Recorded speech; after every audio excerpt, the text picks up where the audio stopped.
वाह वाह वाह वाह, अब तो अनुपमा देवी मास्टर प्लान भी बनाने लग गई हैं। जी हाँ, अपनी महिला गैंग के साथ मिलकर एक मास्टर प्लान तैयार किया है ताकि तोशु जल्द से जल्द वापस आ जाए। जो मुंह छिपाता भाग रहा है उसको आना ही पड़ेगा।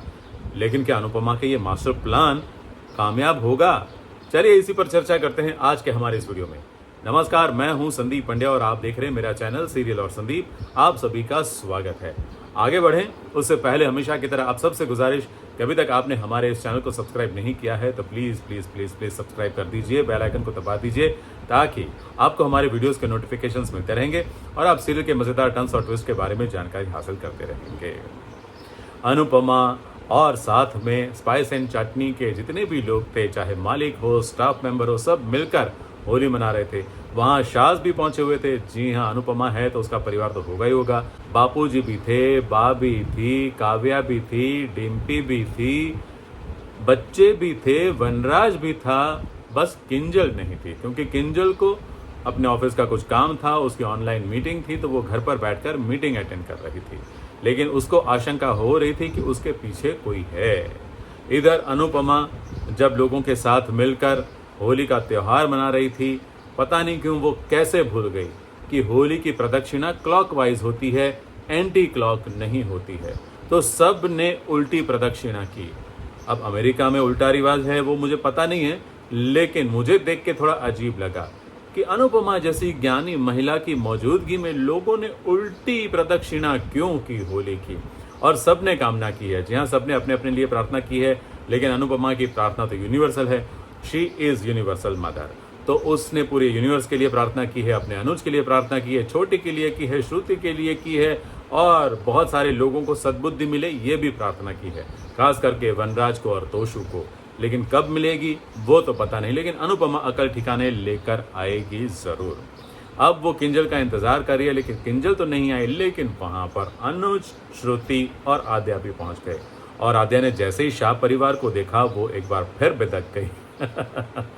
वो बार बार बिदक जाती है और अब की बार शाह परिवार के लोगों को देखकर उसको गुस्सा आने लगा, वो बदतमीजी करने लगी।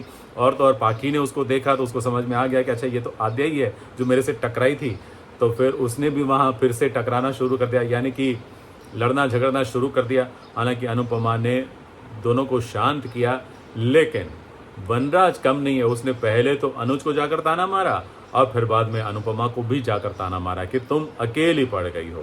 हालांकि अनुपमा उसकी बात सुनने वाली है नहीं, मतलब सुननी तो पड़ेगी क्योंकि सामने बोल रहा है तो सुनाई तो देगा ही, लेकिन हाँ वो जवाब भी दे रही है। लेकिन यहाँ पर काफ़ी हंगामा हो गया। बा और बीजी का नहीं, उनके बीच तो खटपट चलती रहेगी। लेकिन आद्या ने ऐसा तमाशा किया और फिर बाद में गुस्से में निकलते समय उसने अनुपमा को ऐसा धक्का मारा, जानबूझकर नहीं, लेकिन वो गुस्से से निकल रही थी और अनुपमा से टकरा गई और अनुपमा होली की आग में गिरते गिरते बच गई। अनुज आद्या का हाथ छोड़कर उसे पकड़ने चला गया तो आद्या को इस बात का दुख हुआ, लेकिन अनुज भी नहीं पकड़ पाया क्योंकि टीपू भाई साहब ने अनुपमा को बचा लिया था गिरने से। और ये सीन देखकर वनराज देखो कह रहा है कि वाह क्या सीन है कितना कमीना है वनराज। लेकिन खैर आद्या ने घर जाकर फरियाद की तो अनुज ने भी आद्या की क्लास ले ली। आद्या को ये फरियाद है कि उसके पॉप्स ने उसका हाथ कैसे छोड़ दिया, वो भी अनुपमा को बचाने के लिए। लेकिन अनुज ने जो आद्या की क्लास ली है वो देखकर अच्छा लगा, मतलब ये बहुत ज़रूरी था क्योंकि आद्या को कई बार समझाया लेकिन वो समझती नहीं है। लेकिन आज उसने जो डांट लगाई है, फटकार लगाई है, वो बहुत सही है। लेकिन उसको डांटते डांटते उसने कुछ ऐसा भी बोल दिया है, कुछ ऐसा वाकबाण चलाया है जो श्रुति के दिल के आर पार हो गया है। जी हाँ, उसने आद्या को ये कहा है कि क्या तुम्हें पता नहीं कि तुम्हारे लिए मैं कितनी कुर्बानियां दे रहा हूँ। एक तो वो अनुपमा का पक्ष ले रहा था, अनुपमा के लिए आद्या को डांट रहा था, श्रुति ये सब देख रही थी और ऊपर से अनुज का ये वाक्य सुनकर अभी भले उसका कोई ब्रॉड रिएक्शन नहीं दिखा है एपिसोड में, लेकिन ये बात उसके दिल में चुभी जरूर होगी और यही बात कहानी में ट्विस्ट लाने के लिए बहुत है। जी हाँ, ये बात कहानी में ट्विस्ट तो जरूर लाएगा और क्या ये हम आपको पहले भी बता चुके हैं, इसका अनुमान हम लगा चुके हैं। लेकिन दूसरी तरफ अनुपमा जो किंजल की राह देख रही थी, उसको आशंका हुई कि किंजल किसी मुसीबत में है, क्योंकि किंजल फोन भी नहीं ले रही थी, किसी का भी फोन नहीं उठा रही थी और किंजल सच में मुसीबत में थी, क्योंकि तोशु ने जिन गुंडों के पास से पैसे उधार लिए थे वो सब पैसा मांगने के लिए घर पर पहुंच गए हैं। किंजल को बांध दिया है, डराया है, धमकाया है, बंदूक दिखाकर तोशु कहाँ है ये जानने की कोशिश की है। किंजल बोलती रही कि मुझे सच में नहीं पता, वो भाग गया है, लेकिन गुंडे धमकी देकर गए हैं कि अगर कल तक तोशु नहीं आया तो तुम्हारी बेटी को हम अगवा कर लेंगे। तो किंजल बहुत डरी हुई है और अनुपमा ने जब आकर किंजल की हालत देखी, उसको छुड़ाया, तब वो अनुपमा के गले मिलकर रोई और साथ ही साथ अपना दुख भी जताया और उसने ये भी कहा कि ये तोशु ने अब बस सारी हदें पार कर ली है, उसके कारण मैं और मेरी बेटी क्यों सहन करे।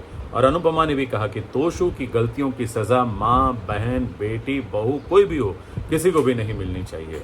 और उसने, काव्या ने, डिम्पी ने और किंजल ने, चारों ने मिलकर एक योजना बनाई है।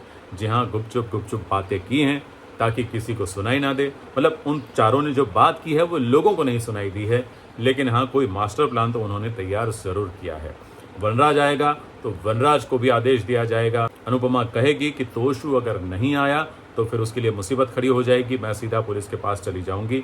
और तो और उसको ये सब भी बताया कि किंजल के साथ क्या हुआ, वो लोग बंदूक लेकर आए थे और अगर गोली चल जाती तो क्या होता, ये भी उसको बताया। अब वनराज भी सोच में पड़ गया है कि मैंने सच में गलती कर दी है तोशु को भगाकर, तो अब वो तोशु को ज़रूर बुलाएगा। क्या लगता है आपको, वनराज तोशु को बुलाएगा? और अनुपमा ने जो मास्टर प्लान बनाया है उसमें क्या होगा, वो किस तरह तोशु को बुलाने की कोशिश करेगी। लेकिन साथ ही साथ उसने ये भी कहा है कि बच्चों के साथ अन्याय नहीं होगा, उन्हें होली खेलने मिलेगी, बच्चे होली खेलेंगे, ज़रूर खेलेंगे। तो होली भी होने वाली है, जहाँ होली का हुड़दंग होने वाला है। इस होली में टीटू भी आने वाला है, जहाँ टीटू का डांस होने वाला है। अब टीटू का डांस होगा तो जाहिर सी बात है कि डिम्पी बहुत खुश हो जाएगी और डिम्पी और टीटू को साथ में देखकर वनराज को गुस्सा आएगा और पाखी की जलन बढ़ेगी। तो बहुत कुछ होने वाला है इस होली डांस में। अब वहाँ अनुज, श्रुति और आद्या भी जाने वाले हैं कि नहीं, इसकी कोई खबर नहीं है, लेकिन अगर वो भी वहाँ पर पहुँच गए तो बहुत मज़ा आएगा। जी हाँ, जो भी आपको लगता है हमें कमेंट करके ज़रूर बताएं। और हाँ, ये आज का वीडियो अच्छा लगा हो तो लाइक कीजिए, शेयर कीजिए अपने दोस्तों के साथ और सब्सक्राइब करना मत भूलिए। Thank you very much.